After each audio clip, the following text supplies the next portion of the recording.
Oh my goodness, we are live. It is Wednesday. It's 9 o'clock here in New York. And let's just get started. What is going on? You are watching and, of course, listening to Tags Live, aka Talk About Gay Sex, the live edition, where we're here every Wednesday night on the Crowdcast platform. I am your host, Steve V. This is episode 731. Alongside Cody Maurice Doggett. How the hell you doing, Cody? Hello, darling. Mama, I'm cold. It is cold outside. It is cold. Oh, it is cold. Yes. Oh my gosh. I know. And it looks like the East Coast and many parts of the states are in for another round of a snowstorm coming up. Oh my goodness. Well, we mentioned we are live and we want to hear from a lot of you throughout the hour, but we wanted to make an announcement before we get into tonight's episode and let you know that if you missed last week's listening party for Cody Maurice with his brand new EP, Thing of Beauty, it is out now, and we had a lot of fun recording that last Thursday night. It is on our YouTube. You can go to youtube.com/tags podcast. You can go to our Patreon page, patreon.com/tags podcast, and it's available for you to watch. How much fun did we have, Cody? We had so much fun. You're the consummate host. We had the audience was amazing. The questions were amazing. I was amazing. No, the music was amazing. You were amazing. The dog was very good. She barely made it. She was like, she was like underneath me like the nestled entire up beside me. I don't know if you can see her right here. Yeah, I see. That's what made me think of it. And then the after Bella. party. Little Hi, Bella. Then we had more fun at the after listening party. We did. Oh my gosh. Yes. Oh my gosh. We really did. Oh my gosh. Yes. Did you forget? I didn't forget. I didn't know we were going there, but yeah. We went out and we had a good time. That's all.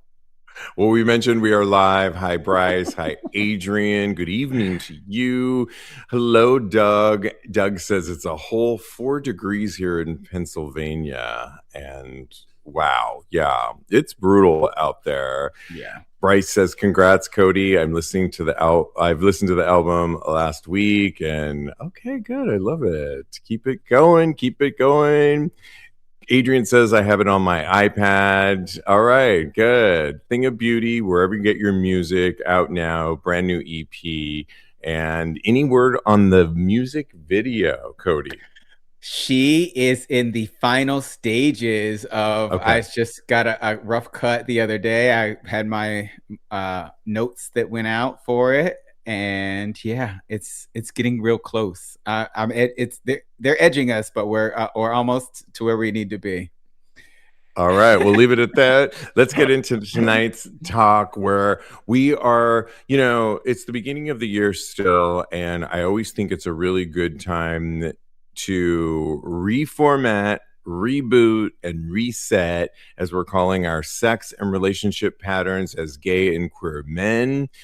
We've been running outdated software, Cody, and it's time to upgrade. We upgrade everything in our lives. I just upgraded my Mac software here, my phone the other day, and every time I do that, there's changes. I'm always like freaked out, like, oh no, how do I get to this program that I used to do so easily? But it's the way of the world, right? Yeah. It's time to upgrade and evolve. Tonight, we are talking about reformatting and rebooting our emotional and sexual hard drives. That's right. If we can upgrade and reboot everything else, why not our own sex hard drives and our emotional hard drives? Because a lot of us are still running an old programming system that's outdated. Scripts we've learned from things like rejection, trauma, porn, apps, secrecy, or survival. Here's the truth, though. Just because a pattern is familiar doesn't mean it's healthy. And just because something once protected us doesn't mean it still serves us. So let's get into it. rebooting tonight. Don't reboot during this show, though. Are you sure? I'll put the power down. I am sure. The old operating system. So, what are some default settings gay men are taught? So, things like, and see which one of these personally run for you over the years. Things like chase validation, chasing something for that validation. Check. We've talked a lot about that recently. That's one for me as well. Separating sex from emotion. Definitely been there. Confusing chaos. Really done that. Yeah, this one really resonates with me. Confusing chaos with chemistry. Thinking that a relationship at the time only had chemistry because it was chaotic, and it was chaotic to everybody else in my world and myself, and I couldn't realize that. And relationships don't have to be that way. And can you watch Bella real quick? She's about to like knock the cable. Sorry. Avoiding vulnerability. One of the things we've been taught over the years, using apps for distraction instead of connection. Treating intimacy as weakness, and performing confidence instead of building it. And I think we talked about that one on episode 730 a lot, where confidence had to do when we talked with Lincoln about, you know, having big muscles and having to feel that we looked a certain way in the gay community, that meant that we fit in, that meant that we were confident. But when you look at, as I was referencing on episode 730, this documentary, this mini documentary, you can catch it on our Patreon page, where it talks about steroid use amongst gay men and how behind the walls of the big muscles, it's all performative, Cody. Which one of these did you personally run for in years that I just mentioned? Well, I'm definitely always chasing validation. And a lot of these I'm running now, and I never really ran them before in my life, especially the one where you were talking about detaching sex from emotion. I never really did that. I always was like ready to be married after I had sex with somebody. We're going to get into a lesbian story a little bit later. I always been a lesbian inside. Yeah. But I'm starting to do that a little bit now. I think it was just for a season, though, in order to protect myself. And like you said, some things that are protecting you, you need to let go. At a certain point in time, it's okay. And it's serving you in your growth and your healing, especially. But when it's time when you're done healing and you're done morphing yourself into a person that can actually handle that type of thing, then it's time to let it go, and it's time to evolve further, because you've been taught lessons and you have to apply them at a certain point. So yeah, I've done a couple of these things. I'm currently doing a couple, but like, you learn lessons all throughout your life. So come on, Ayanna Van Sant. Remember I don't remember a lot of quotes throughout the years. I mean, Maya Angelou, of course, people show you who they are. Yep. But Ayanna Van Sant, people come into your life for a season, a reason, or a time for healing. That's always came. I love that quote. And I do love her. You love her? She a little cray, but I do love her. Yeah, I think she's coming back with a show. Yeah. Come on, Ayanna. Yes. Yeah. Tell us which ones of those, the default settings gay men are taught, which ones, and what did it cost you? And if I had to, I mean, we were talking so much on episode 730 about performative confidence instead of really real confidence. That's what my app helps you do, is right now, Connect and Confidence, is develop real confidence and connection with those that you meet, and hopefully in your own life. But when it's performative, that is only, what did it cost you? Well, I think it's a facade, Cody, right? And people will ultimately see beyond the facade that you're being performative. I mean, I'm in a marriage right now, and I can't lie to my husband, and if I do, he sees it and he calls me out on it. We were having a discussion earlier tonight, and he called me out on something, and I fessed up, but I didn't think I was really lying. I just wasn't sharing something. But ultimately, he was right. I didn't tell him something, and that was performative, I guess. And what did it cost you, some of these that you didn't share before? Well, it's costing me connection, and specifically in this time. I think that personally I could probably connect with a lot of the guys that I've been seeing, but I think that by me detaching right now, yes, it has saved me some heartache. It's allowed me to recover from some heartache that I experienced not too long ago, but also a lot of these guys are great, so I have probably protected myself from also connecting with them as well. And I think at the basis, that is what all of these are about. You keep yourself from being able to connect to other people, and that in and of itself is a tragedy. Yeah, when I was walking to the wine store earlier, and I was really thinking about this rebooting, reinstalling, because we do this all the time. And we didn't choose these systems, but we can choose to uninstall them if we're just going to stay on the technology of it all. We're so glued to technology these days, but if it could be a metaphor for what we're going through now, if we were talking about when the system starts glitching, let's talk about the signs when our internal system needs a reboot. When you feel empty after hookups, that's something that I can remember feeling throughout the years, where hookups were fun, but I think you said it on the last episode, where everybody that you hooked up with, you almost wanted a relationship with, or something to that point. Like 5 minutes ago. You said that recently. Yeah, you said it today. Yeah, that's how I was the same. I say it a lot, though. Way. And what I probably didn't realize at the time was, somebody that I could have been hooking up with was, like we were just talking about, treating intimacy as weakness, avoiding vulnerability. And we were like glitching, and it wasn't ever going to happen. And I would then go to the next person, and I would try and get their number and their Instagram handle, and I would message them the next week thinking that, oh, wasn't that so fun? And we had that little pillow talk after the end of that hot sex hookup, and I would get nothing, ghosted, crickets. And I was trying to make something that wasn't ever going to happen because I was probably looking in the wrong area. Have you felt empty after hookups? And was that a glitch, Cody?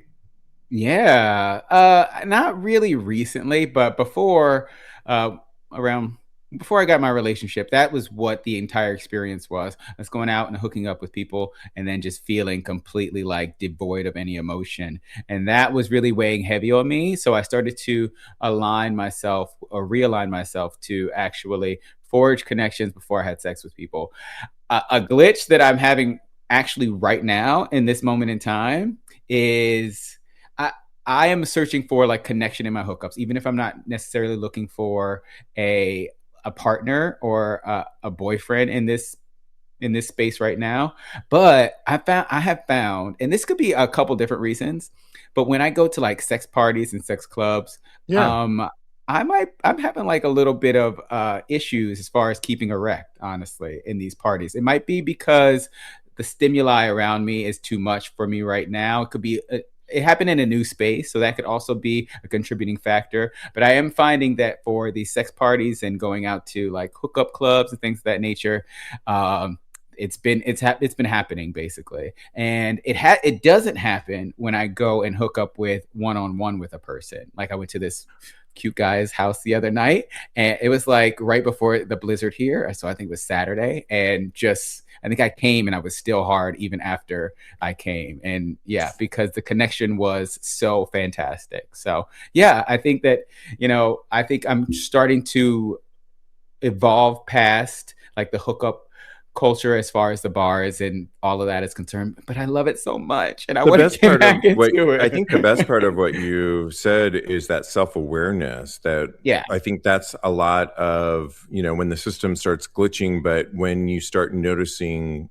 wait, what am I doing that you just described about yourself, and being aware of that. It doesn't mean that you have to have the answer on, oh, it's because of this, or it's because of XYZ over here, or I need to start doing this and that will fix that. It's actually just that self-awareness when you ask those questions about yourself and your behaviors as it's happening or in current times, instead of years later. It's like, oh, right, reflecting on it.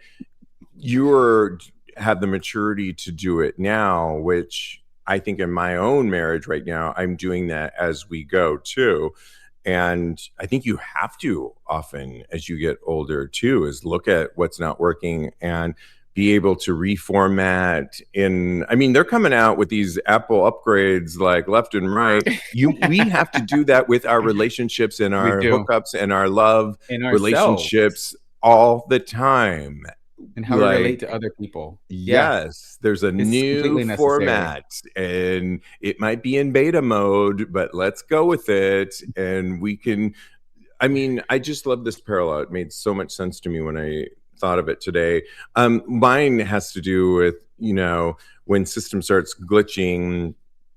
When I needed a reboot was when I was chasing unavailable people. And that had to do similar to what you were talking about with unavailable people that I started to have relationships with that didn't live in the same city. And we all know how that can go, long distance relationships. I mean, I had relationships with a person in Paris. I had in Puerto Vallarta, in San Francisco. All of these are miles and miles and miles away. And they were exciting people. They were all badass people in their own respects. And I think I was going after these, but there was something I told myself is that they were in a different city, and that kept them safe. They were so bad that I knew they weren't right for me, but I knew what I was doing at the time. And for the most part, it was healthy and fine. But ultimately, I think I knew in the back of my head that they weren't ultimately ever going to be like long standing. Oh yeah, I've definitely done that. And for me, it was about running away from being vulnerable with somebody and actually having that intimacy of having them here and being able to see them, and then being able to see me and actually feel my emotions. And it's just for me safety personally, it was like, oh, you have this distance here. There's kind of like a wall there that makes you feel safe and from being vulnerable. So yeah, that's such a great point, because I did always feel, well, I am pursuing this relationship, so I am putting myself out there. But on the other hand, I had this huge distance, so I can do whatever I want over here. Yeah. Now I can't. Now I'm in a marriage. I live together with my husband, and we have to deal with things. We're rebooting daily. I mean, we just rebooted before we got on this show, and we're good, right, babe? He's nodding over there. But I mean, and that's great. I choose this, and it's making me more honest and responsible in the moment. And everything I do, he comes into the decision-making process. Yeah. He has personally and everything. Well, we are live, and Bryce is asking a question. Do you want to read Bryce's question? Yeah, well, I'm going to read Doug's statement. He says, I've deleted the apps for now. You're fine, babe. The last 6 months, it seems most of the guys in my area have been a bit flaky and non-committal to meeting up. Yeah, that's part of the rebooting. I feel like when when you are trying to protect yourself and you're trying to protect yourself from vulnerability, it falls right in line with that. Now, Bryce. And on that note, Cody, we're not going to do it today, but I'm always looking content for this show, and there was a Redditor that was saying just exactly that somebody lived far away, and this person was trying to meet up with them, and every time they would get to a meeting point, the person would never meet up. And a lot of the people in the chat said a lot of people use it for getting your pictures, and they don't ever really want to meet up. And you're spending all this time with the idea that you are going to meet up, and you're wasting your time with a lot of these people as well as bots and everything else. And so sometimes I think a refresh, a reboot is just deleting them and choosing a new direction and a path. And maybe that's, Doug, I'm not sure where you live, but maybe it's going out and meeting people in person is a thought. Definitely. I have so much to say on this, but when you let me know when that comes up, so I want to talk all about. Oh yeah, go ahead. Yeah. Oh no, I can wait until the Reddit comes out because we're okay. I'm okay. So Bryce, we have a lot of comments, so let's get into all these. Yes. Yeah. He says, I approach growth and evolution as an internally driven discipline and see it as one of the humanity's defining capacities. What I've observed is that increased intentionality and self-examination often narrow the available social field. That orientation has led me to be accused of being too woke or undateable. How do you continue evolving while still cultivating community without compromising your standards or intellectual integrity? Oh, you know what? Come on now, English major. Yeah, I mean, hold on to your evolution and your standards that as they evolve, and if people can't keep up, move on. Move on, I think is the key to a lot of this, is that if people can't keep up with you, they're not meant for you at the time. Right. And this life to me is about moving forward. If it's a relationship, rectifying what's not working and finding solutions. We do this in our own lives all the time. Again, to bring that technology thing, when something's not working on your laptop, your computer, what do? We call tech support. We fix it. We reboot. We don't say, oh, well, let's just stay with the old system. Let's stay broken. No, that is the parallel that I wanted to make tonight, is use, because we're living with it, technology, and find a way to move on. Call tech support. If that's therapy, if that's finding a new crowd, that is your tech support for moving on. But do not, if there's a new upgraded system out there, you're not going to go with the old one. You're going to move forward, right? And that's use that as a parallel. What were you going to say? And the people that are right for you are going to acknowledge and support your evolution. If they're not right for you and they don't want to see you as a fully formed person that is constantly evolving and changing, then they're not here for you. They're not one of your people. They're not part of your tribe. So yeah, I've had to learn that the hard way. We all have. You're not alone on that. I know. Looks like Adrian, watching us live, says, I just dealt with a lot of guys who see me more as a fetish and less as a person. And guys think I'm too snobby when they want me to be a fantasy, and I want to meet, I just want to meet somebody. Wow. Ooh, being fetishized is a whole different interesting topic. What do you think about that? I mean, I'm curious. I kind of want to ask so many questions because I feel like I need a little bit more information as to like how he's being fetishized. I know it kind of doesn't matter because it's just horrible all around. And thank you, Adrian.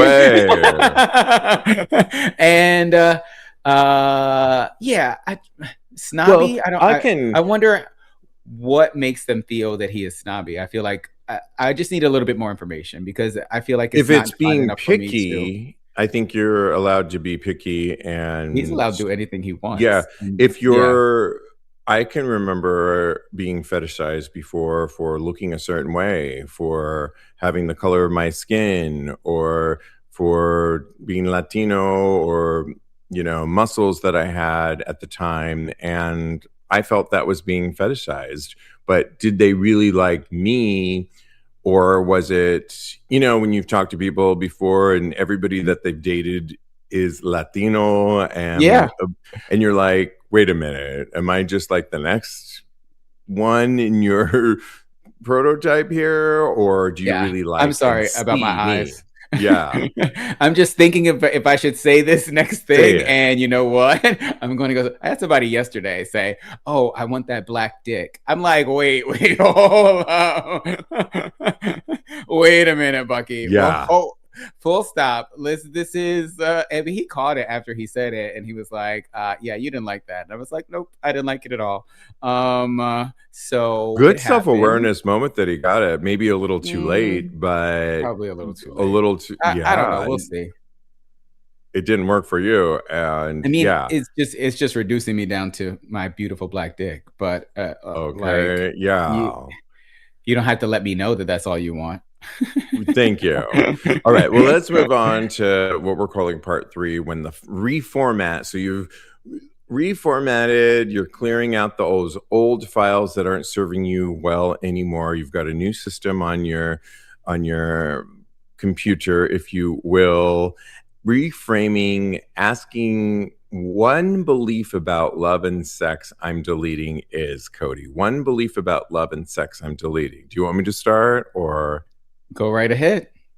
One belief about love and sex I'm deleting from my old system is that sex, it evolves, and I need to constantly check in with my partner and see where we're at. And it could be we were at one, just to be really honest, I mean, we had a situation recently where we weren't open, but when we would go out, we would be open occasionally at times. And sometimes it would work, sometimes it wouldn't. Sometimes I wouldn't, the three of us would be into it. Other times he would be unhappy with it. Other times maybe I wouldn't be really good with it. And what we realized is, for now, we're closing the relationship because it's not productive for our relationship right now. And so we're looking at it in real time, and we're saying, let's just let's just focus on us for a while. Doesn't mean that we can't come back to this, but it means that we need to deal with this and focus on ourselves. And that's something that I think I took away with that. What do you say? With something that I'm deleting as far as love is concerned, or sex? Yeah. One belief about love and sex you're deleting right now. I am going to go with, for me, and this is probably kind of hard for me to admit. Honestly, I was looking for so many other things. My real life. Know, and it was big. And I thank you, and you've given me such courage, darling. For me, I kind of felt like my partner had to be my end all be all. Like, they had to be the support system. They had to be all of these things. Basically, I needed to get a lot out of them, and I need to be able to find that within myself. And I think that like, my confidence I have to find within myself, my self-worth I have to find within myself. I can't rely on somebody else to give me all of that. And I feel like, especially in my last relationship, that I was doing a lot of that. Yes. So that I'm letting go, that I'm deleting. I love that. Okay. No, girl, I almost cried. Are we on Iyanla? I don't know. I mean, we might as well be Iyanla. We had a listener just write into me the other day and said, I'm so impressed on how honest and forthcoming you are on your podcast. I'm like, we've been doing this now for 8+ years. It's like, if we can't be honest. So scary though. Yeah. I mean, but it's, we can't talk about sex relationships and give advice without being honest about our own situations that we're going through. And I'd rather be dealing openly and honestly as I grow older, and hopefully encouraging others, listeners, to look at themselves as well.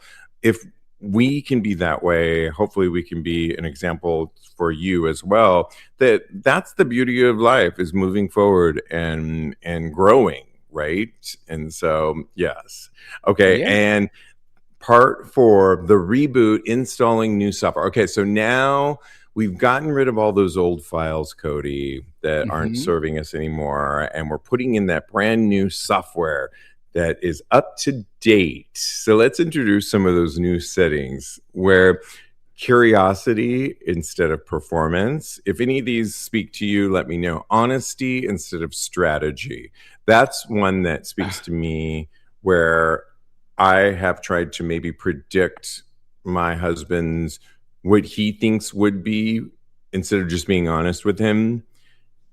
it's serving me better to just be honest instead of strategizing. Can I tell you Slower something? dating is another one. Can I tell you one thing Emotional. before we move on? Yes, go. I use, oh God, this is going to be horrible to say. I use honesty as a strategy. But Like, I is it? know, oh Well, God. it could be a strategy, but it's It's so on the real. line, I feel like, because for I know what me, you're saying, kind of like yeah. how, like, in other words, correct me if I'm wrong. How can you be mad at me if I'm being so freaking fucking honest? But it's a strategy. You can't argue with honesty. Yeah, you can't argue with it. And if you really love me, which you say you do, like you say you do, then you will change. I don't know. That doesn't sound as bad now that I'm admitting it, and then I'm kind of like unpacking it a little bit. It's like your honesty with somebody else allows them to grow personally and I like treat you it. the way that you want to be treated. But here's something that's been in my own relationships where it's a tactic too, where Mhm. if you say, because I've used it before, where if you say, but it's how I feel. It's how I feel. And a lot of times it's like, well, I can't argue with how I feel. But actually, you can say how you feel, but then you need to listen on how How they feel. my side of it Yeah, too. You can't be so stuck 100%. in, but it's how I feel, because I've used that tactic before, and all that means it's a get out card. When I've used it before, it's like, you can't argue with me because it's how I feel. And it's now I see it for what it is. It's like, you can say that's how you feel, but you also need to then see how I feel. And Yeah, somehow together, if we're going to be in some sort of relationship, we need to then see each other's ways. I agree. But you know what? I think for me personally, and especially in my relationships that I've had As in I the look past, over to Diego over here. I'm the one that always does the bending, not like Janet meant it, not me being a bottom. I'm the one that always I'm the one that always acquiesces. I'm the one that always gives and actually mends and compromises. And it seems like the other person doesn't compromise enough. So I'm starting to lean into my honesty and my truth and finally starting to stick up for myself. So that's what I always compromise. And it's just really part of my You nature. can't always be that person, I though, can't. And because, I well, can I finally ask you this learned question? that. Does Yes, resentment go ahead. ever come into the play? Girl. And Yeah. then But that's just natural. it's That's not human good. behavior, And then I because bring you it up ultimately later get after I get really resentful. pissed off. Right. So That's what we're yeah, talking about today, rebooting. y'all. That's what We're we're talking about. rebooting, reformatting it with what isn't um, working for us currently. And there's new programs out there. I feel like we have a couple of comments. It's going down in the comments right now. I really want Well, to read let's them. keep Are it you ready? going. Do you want to read a few? Yeah. So Adrian gave us some examples. He says that he tends to be more androgynous, and guys ask him all the time, will he cross dress? He's had guys ask him if he wants to do race play. Because girl, no. And others has Yeah. asked him if he would transition, and they have offered to pay. I guess pay him personally or to pay for his transition, either one or both. So yeah, that is a lot. You are ultimately, and I want to say this Yeah. in an earlier show, but ultimately you rule you, and you get to Yes. decide who and what you want to be. And none of these people should be able to, they're trying to get you to change, especially in that drastic a way, then they're not for you. You need to immediately discontinue any communication with them. As far as I'm concerned, for my personal opinion, I'm not a doctor, but I've played one on TV before. Yeah, because ultimately you want to, nobody should be in control of you financially or any other way. You should be, right? Is kind Yeah. of, you want to make those choices for yourself. If it is somebody's helping you out, it's with your choice, is what I would like to think. And yeah, that's a whole separate conversation. And that is a lot. that is a lot. Any others you want to read before we move on? Okay. Bryce goes on to say how wonderful Adrian is. And then Doug says, for me, I've been trying to get rid of the belief that I have to always be in control in the bedroom. So that is another thing. That's something that I'm not letting that go. Sorry, y'all. Somebody's gonna like it. Well, lastly, because we've got to move on to hot topics, but I just wanted to close, but we can keep this conversation going because I do think it's relevant, right, Cody? I mean, yeah, I think 100%. What isn't serving us anymore, we are so quick with technology to reboot, to install a whole new operating system, but we have the power to do that within our own lives. And I know that sounds easier than it's said, but we really do. We control our path forward. And if you can use technology as a metaphor, it really has some resonance. And lastly, I would just like to say, you don't have to wait for heartbreak, burnout, or another situationship to change. You can decide tonight that your old patterns are expired. You are not broken. You're just ready for an upgrade. So we asked the question, and we'll continue. Hi, friends. We are Dads and Daddies, a podcast about the lives and times of adult gay men in the here and now. I'm Brian Rubin Sowers, a married dad of 2. And I am Judson Morrow, a resident daddy. Join us for frank conversations and personal stories of sex, love, relationships, parenthood, daddyhood, addiction, and so much more. Find us on Instagram at Dads and Daddies Pod and listen to new episodes every Tuesday on all major platforms. Continue it on our Tags Patreon community. You can go to patreon.com/Tags Podcast. Let's keep this conversation going all week. What are you rebooting this year? What are you done tolerating? What would your healthiest version of you or your love life look like? Let's continue it. I'm excited for this conversation to keep going. And we'll read some of these on next week's episodes, but don't you think, Cody? It's a really, I'm really excited for this. So me too. Let's keep it going. Wait. All right. Well, let's get into Yes, there's a lot of hot topics to get into, and we had to start with a class action lawsuit that has been filed against OnlyFans for porn stars. Basically, for the videos that they're posting. OnlyFans is, as we know, the dominant global platform for performers. OnlyFans enlists individuals, performers, to create content and sell their content. Basically, what's happening, somebody has filed a class action lawsuit against not the performers per se, but the actual site because of pay-per-view walls. When we all know where you've seen somebody's OnlyFans and they say it's free, or you actually pay a fee, maybe you pay $10 and you get in there only to find out that to really see any of the content you want to see, you're hit against a wall and you have to pay more.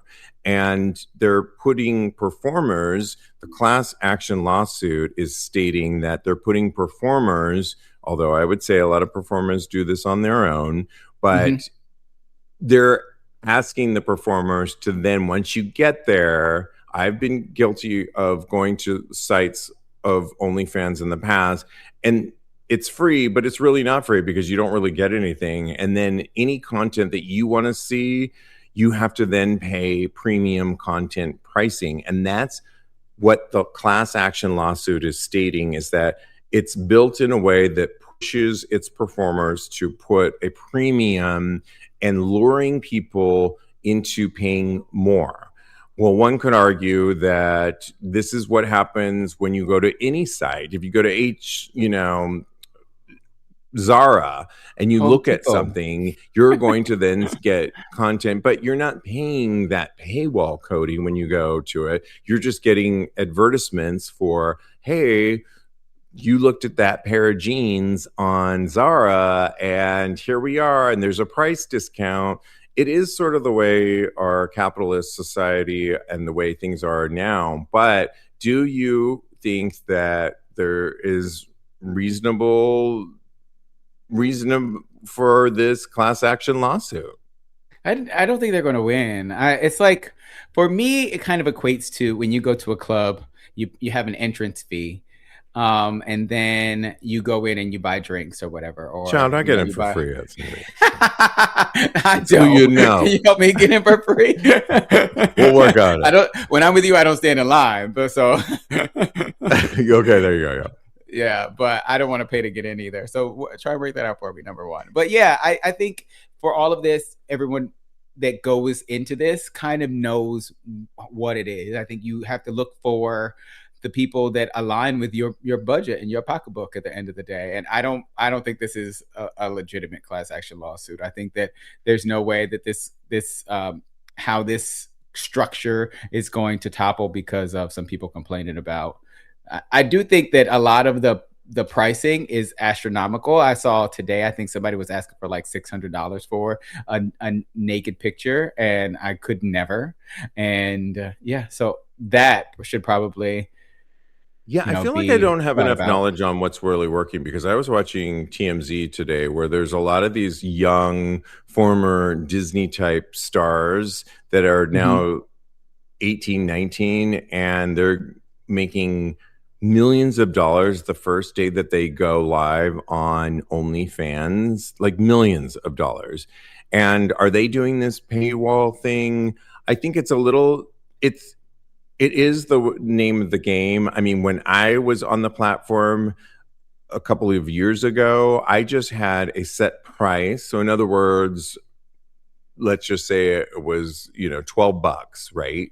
And you got at $12, you guys got whatever I put up there. And I felt like that was a reasonable, but maybe everybody expects this. But I do think I have joined other platforms. There was a singer that we once talked about on this show that said, if you want to watch my OnlyFans version of the same video where we get naked, join my, and he used the word free OnlyFans. So I went on there and joined it. And lo and behold, I didn't get that free unedited version. Didn't? No, all it got me was as a subscriber to, and now I was going to get bombarded with messages from him, DM'd by him all the time. But to see that video that I was hoping to see, the unedited naked version, I had to pay a premium. I don't go after the show. So I think this is maybe the name of the game and how things work. As a business model for me, I wouldn't want to do that. I'd rather set a high premium on, hey, if you want to see this, this is what you got to pay. Or I don't like that lure bait and switch. I don't like it. It doesn't work. It doesn't feel good for me as a consumer. And I wouldn't feel good with doing that. If it's the name of the game, it's not the way I want to run my business. Yeah. And I don't like it. We have, for example, a Patreon page where you can get a free account and get extra free account. You can also then get a tiered based thing, but we don't lure you in. You get a lot of stuff for the free account. In fact, you get more stuff half the time. So I just don't like that business model. I hear you. And that's also false advertisement on the part of whoever that was. And you had to tell me who it was after the show. I know we're not naming names. Okay. Well, we have to talk about this recent story. There's a new show that I'm all about right now. It's called The Beauty. I think tonight is the first 3 episodes were out on, is it Hulu? Yes. Yes.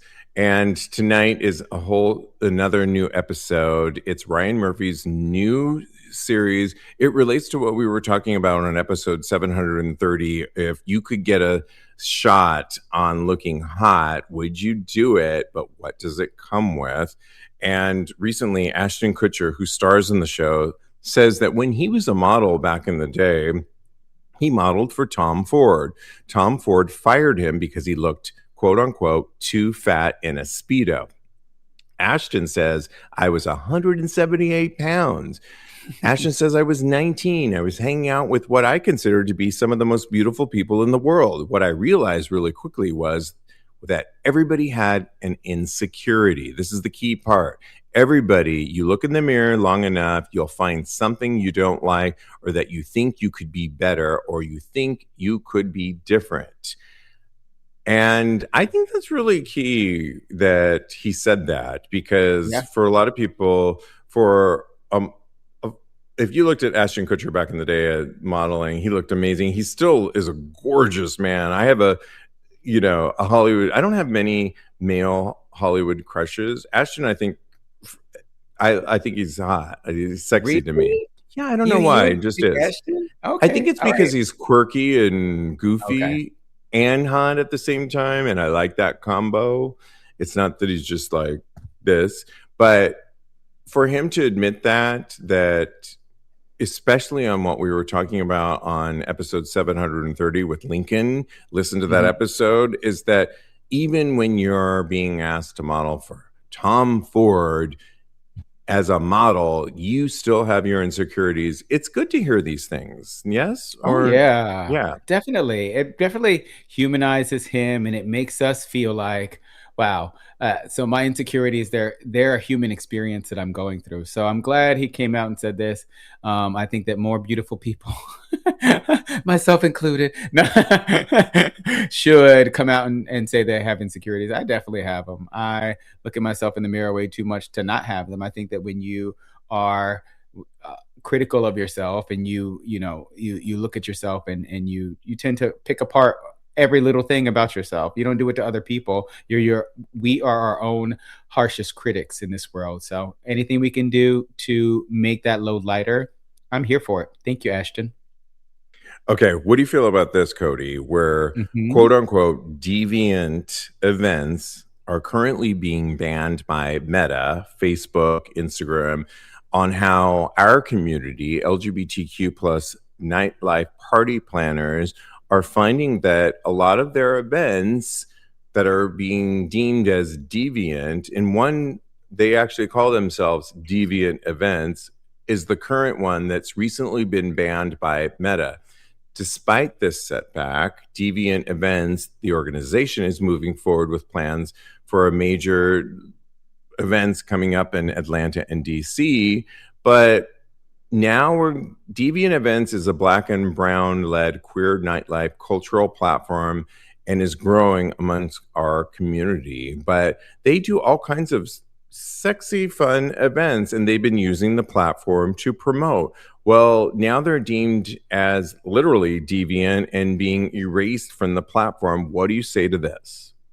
Yeah, I think it's par for the course as far as Meta is concerned. I think that I've always wanted to go to one of these parties, by the way. So it really kind of set, right? We need to go to, okay, all right. I think they're doing a New York Pride event. So, yeah, I was looking Let's look into it. At their upcoming events, and their next New York one is for New York Pride. So let's look into that. Let's go. I'm ready. Despite Meta. Yeah, despite Meta. Trying to erase us. Yeah, and I was talking to a photographer that I might be working with very soon, and he said that, I know, right? He was saying that they're very harsh on like gay and things that are erotic and gay. Basically, they let the straights get away with a lot more than they do us. So it's not surprising to me. It is sad though, because in this day and time, one would think 2026 we would be more encouraging and encompassing as far as all that's concerned. Well, the one thing I will say is kudos to the gay press. There is so many outlets out there that we use for this show to find content to talk about, and we have a voice. If a lot of the platforms that are out there, if you want to support, because some of them you can just give your email to Queerty Off and ask for your email. Some of them you can actually pay for subscription base. Support those outlets that support our community.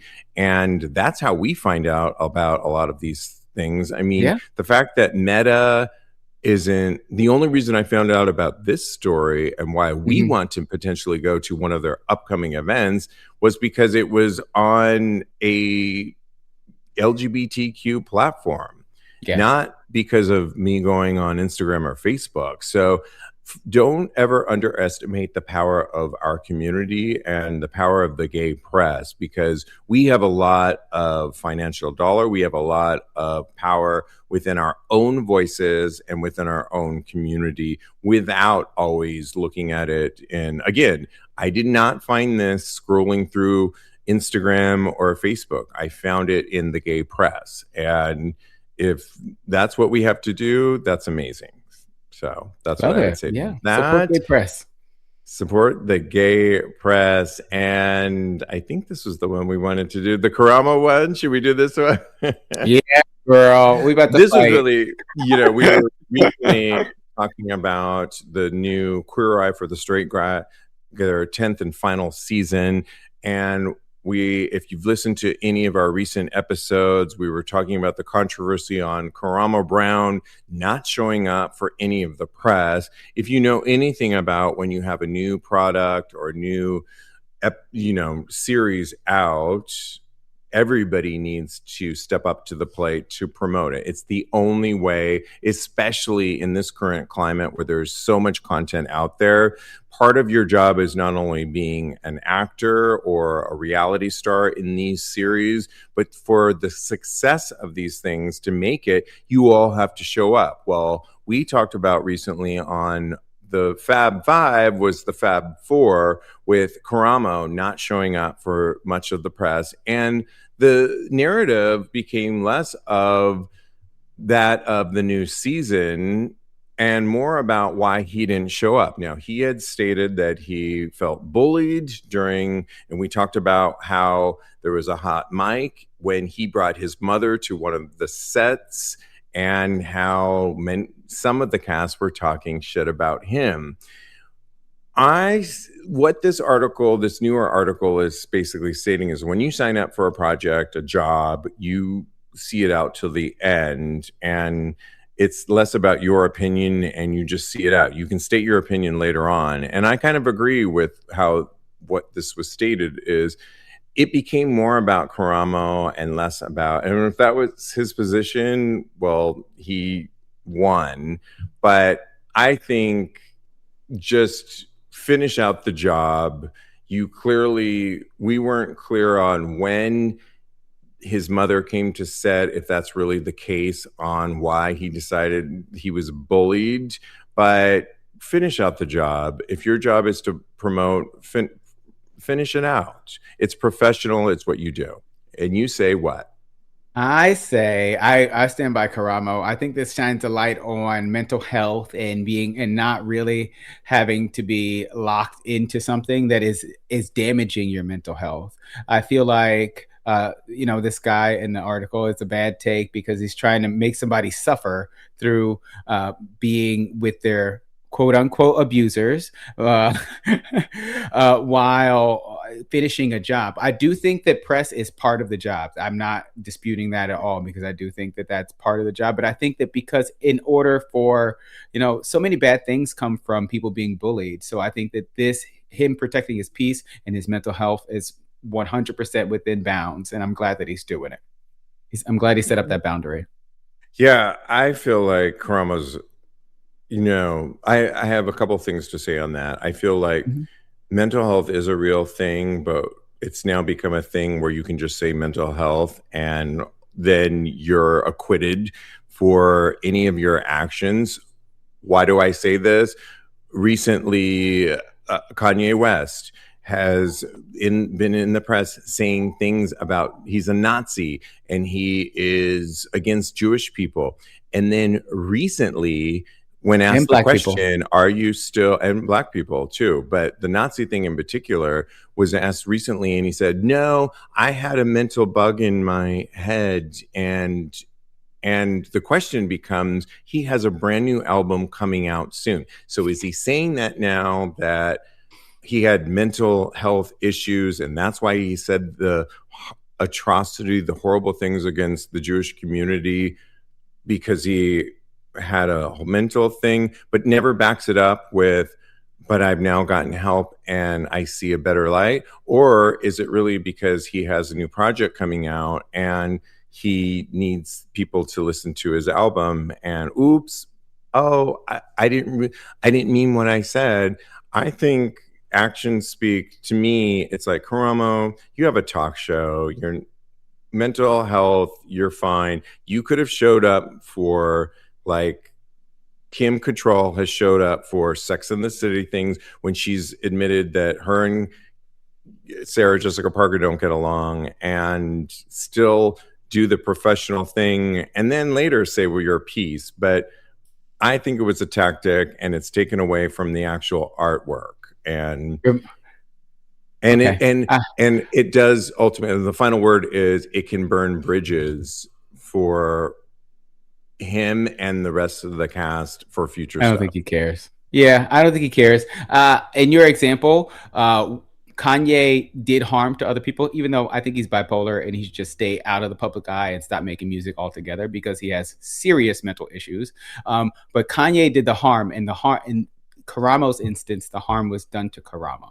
So I think the two allegedly, right? Allegedly, yes. Yeah. But like for me, the people that he was working with haven't even denied it. They haven't even addressed it. So I don't know. As far as I'm concerned, that is a kind of an affirmation of guilt until they come out and say something. Well, to be honest, is when they asked on CBS Morning News, when they asked what they felt about it, we didn't know that information that we were privy to later, that it was because of a hot mic. They didn't press them on that at that time. They just said, what do you feel about what your former colleague is saying about not wanting to come on? And I thought they handled it really well. I think that it brought a lot of, I'm not mad at Karamo, because I think he's playing the game of a current situation of bringing attention to him, and he doesn't need to give a fuck anymore because the show's over with. Yeah. But I do think it was calculated. I think Karamo's a big guy. I don't really believe and buy his mental health he couldn't go on a junket to, like, you have your own room. You could just go there and do your thing. I think it was all premeditated. And if it works for him in the end, kudos to him. I think it's a dog,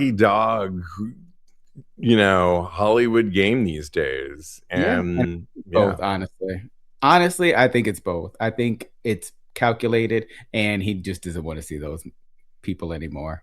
I was going to say motherfuckers. Adrian says, fuck Kanye. He knew exactly what he was doing. He did the White Lives Matter crap with Candace Owens, and he has been seen with Nick Fuentes. He has no excuse. Yeah, exactly. And coming out now with an album on, it's just like, Bryce says Kanye has something up his sleeve. Really? Nicki will be doing similarly with the coming years. And we have just a little bit of time to ask you. We have just a few more minutes, and it does bring up a question that I didn't get to ask you. Yeah. We were going to talk about Nicki Minaj because she's doubled down, showed her support recently for Donald Trump. And one of the questions I didn't get to ask you on the live stream, but Bryce brings it up, is, what do you think about Nicki, and what do you think about, you're an artist now with music out, you're about to be performing soon. Would you, in knowing how we're so divided, how much would you give your political views in your performances? And do you think it could hurt you, or actually support you? Wow. In 2 minutes. A great question. First of all, Nicki is trash, and I want to make everybody, and I knew she was that girl this whole time. As soon as she started talking about that COVID stuff, I would like, don't take the vaccine. I was like, whoa, this lady, did she marry the alleged sex offender? I think he's convicted, but anywho, but yeah, I think expressing your political views as an artist is totally fine. Yeah. And that's it. That's the end of that. I think it will help me. Because would you ever get political on your? Yes, and I plan on it. I have something. I'm writing some things right now. Well, actually, it's already written, but I have a video that I want to make makes a political statement, basically. So I can't wait. But the thing I can say about you is you're all inclusive, and you're going to be talking about all people. And I think Nicki, as a Black artist, means something when she gives her undying support to a man that has shown such hatred towards people of color. And that's what people aren't saying, but I'm saying people it. That supported her. Yeah. So Nicki Minaj. Yeah. Fuck Nicki Minaj. And on that note, listen to Cody Maurice's brand new EP called Thing of Beauty, and go to our Tags Patreon community, patreon.com/Tags Podcast, or our YouTube page, YouTube.com/Tags Podcast, to hear our listening party for Thing of Beauty. It was so much fun. And you can follow Cody on Instagram and Blue Sky at Mr. Maurice. Follow me on the gram. I am _Stevie. This has been a great discussion all night long. I love it. We didn't even get to advice, but it was so good. And in the meantime, continue having hot gay sex. Love you. Love you.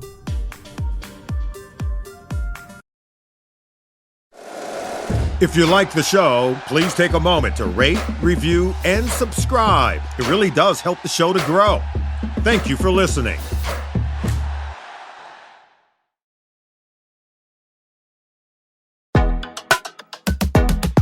Hi, friends. We are Dads and Daddies, a podcast about the lives and times of adult gay men in the here and now. I'm Brian Ruben Sowers, a married dad of 2. And I am Judson Morrow, a resident daddy. Join us for frank conversations and personal stories of sex, love, relationships, parenthood, daddyhood, addiction, and so much more. Find us on Instagram at Dads and Daddies Pod, and listen to new episodes every Tuesday on all major platforms.